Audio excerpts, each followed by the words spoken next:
ना?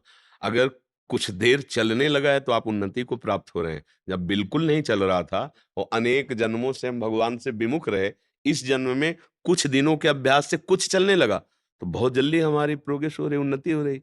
बताओ हज़ारों जन्मों की भूल को हम इसी जन्म में कुछ दिन में ही सँभाल रहे हैं। मान लो 24 घंटे में हम कह रहे हैं 1 घंटा चला लिए पूरे 24 घंटे में, तो आप कितनी विजय प्राप्त किए? पूरे जीवन के जीवन व्यर्थ चले गए। लेकिन इस जीवन में अभी कुछ महीनों से आप कुछ मिनट, कुछ घंटे प्रभु में लगने लगे, बहुत बड़ी विजय प्राप्त हो रही है। पूरा विचार करके देखो, बहुत बड़ी विजय प्राप्त हो रही, मतलब अगर कुछ हिस्से में मन लगने लगा प्रभु में, अब पूरा हिस्सा आप लगा सकते हैं। कुछ देर लगने लगा है तो जहाँ-जहाँ मन जाए बार-बार हटा करके नाम में लगाने की चेष्टा करो। इसमें भगवान की कृपा, गुरु कृपा और स्वयं की कृपा, तीनों कृपा चाहिए। भगवान की कृपा से हमें मनुष्य जन्म में मिला, भगवान की कृपा से आपको सत्संग सुनने को मिला। अब सत्संग की कृपा से जीवन का लक्ष्य नाम जप करना, ये बात समझ में आई। अब आप अपनी कृपा लगा दो कि अब मुझे नाम छोड़ना नहीं है। अच्छा मन नहीं लग रहा है, तो जिह्वा से राधा, राधा, राधा, राधा, राधा चलो, तुम्हें मन को जाना जाओ जहाँ, बिना हमारे मन कुछ कर नहीं सकता। तो राधा, राधा, राधा, राधा, राधा, नाम जी है जपि जागें जोगी। जिह्वा से नाम जप करके पूरा ज्ञान प्राप्त हो जाएगा। गोस्वामी तुलसीदास जी कह रहे हैं, राम नाम मणिदीप धर जी है देहरी द्वार, तुलसी भीतर और बाहिरो जो चाह सुझिया। यदि बाहर भी सुख चाहते हो, प्रकाश आनंद चाहते हो और हृदय भी आनंद चाहते हो, लोक परलोक सुख चाहते हो, तो जिह्वा पे नाम विराजमान कर लो, राधा राधा राधा राधा राधा। मन लगे चाहे न लगे। हम कई बार सत्संग में बताया, जैसे आग है उसमें दाहिका शक्ति होती है, तो आप प्रसन्न होके छुओ तो जल जाओगे, नाराज होके छुओ तो जल जाओगे।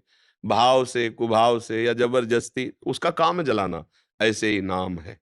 नाम में तारण शक्ति विराजमान है, पाप नाशक शक्ति विराजमान है, अद्भुत सुख प्रदान करने की शक्ति विराजमान है, नामी भगवान को अधीन करने की शक्ति विराजमान है नाम में। तो भाव कुभाव अनख आलसहु, नाम जपत मंगल दिसि दसहु। बार बार अभ्यास कीजिए, नाम जप आने लगेगा। फिर पहले अभ्यास करना होता है, फिर आने लगता है। जैसे अभ्यास जन जो है ना, अब जैसे बात कर रहे हैं तो दिमाग में छाया हुआ हो, बात बंद हुई तो चलने लगा। बात आपसे कर रहे हैं तो दिमाग में छाया हुआ है।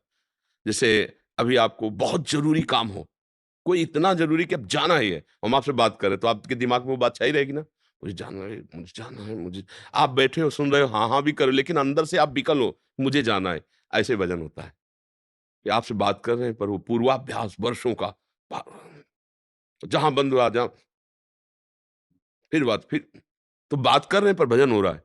कैसे हो रहा है? वो छाया हुआ है, जैसे अभी बताया ना, वो अंतर में छाया हुआ है। तो अभ्यास करते-करते जो अखंड भजन कहा जाता है, वो ऐसे होता है। क्योंकि प्रसाद पा रहा है, कार्य कर रहा है, बात कर रहा है, तो करना ही पड़ेगा। फिर अखंड भजन कैसे होगा? वो ऐसे होता है। स्मृति, आंतरिक याद, वो समा गया है दिल में।